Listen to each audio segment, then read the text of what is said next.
नाज़रीन, शिकारपुर ज़िले के टाउन मदीजी में अवांखे अहम ख़बर पिया ॾियूं त DIG हाउस मदीजी ते ख़ैरात फ़ी सबीलिल्लाह जे हवाले सां हिकु अहम तक़रीब मुनाक़िद थी आहे।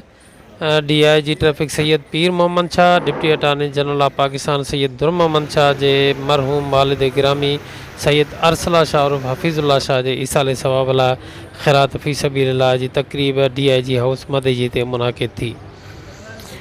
DIG सैयद पीर मोहम्मद शाह, एडवोकेट सैयद दुर मोहम्मद शाह, कबीर मोहम्मद शाह, अब्बास अली शाह, इज़हार अली शाह ऐं ॿियनि मेज़बानी जा फ़राइज़ सरअंजाम ॾिना।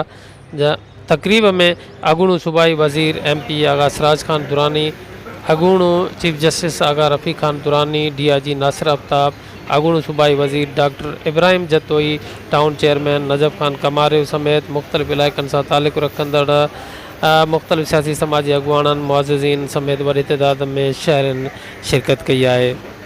नाज़रीन, अव्हांखे ॿुधाईंदा हलूं त तक़रीब में मरहूम जे ईसाले सवाब लाइ कुल पढ़ी दुआ घुरण बैदि महिमाननि में मानी तक़सीम कई वई।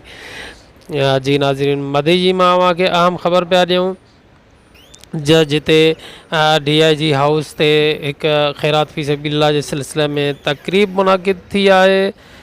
मां तव्हांखे ॿुधायां त हिन वक़्तु तक़रीब में टाउन चेयरमैन नजफ़ ख़ान कमारियो साहिबु DIG हाउस मदीजी पहुतो आहे, जिते सैयद बाबर शाह, कबीर मोहम्मद शाह ऐं आफ्ताब मोहम्मद शाह, दुर मोहम्मद शाह ऐं ॿिया माण्हू संदन जो इस्तक़बाल करे रहिया आहिनि।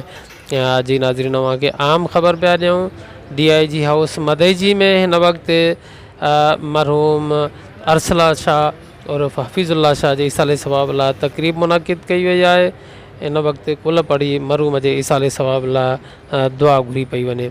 तक़रीब में अॻूणो सूबाई वज़ीर आगा सिराज ख़ान दुरानी, जी नाज़रीन, ही तक़रीब मुनाक़िद जेके महिमान आहिनि उहे साईं मुनीर शाह साहिबु ऐं SHO तौफ़ीक़ शाह ऐं ॿिया अव्हांखे नज़र पिया अचनि। हिन वक़्तु अॻूणो चीफ जस्टिस शरीअ कोर्ट ऑफ पाकिस्तान आगा रफ़ी ख़ान दुरानी, सैयद पीर मोहम्मद शाह, हिन वक़्तु जो MP आगा सिराज ख़ान दुरानी ऐं ॿिया महिमान अब्बास अली शाह पिणु तक़रीब में नज़र अचे पियो।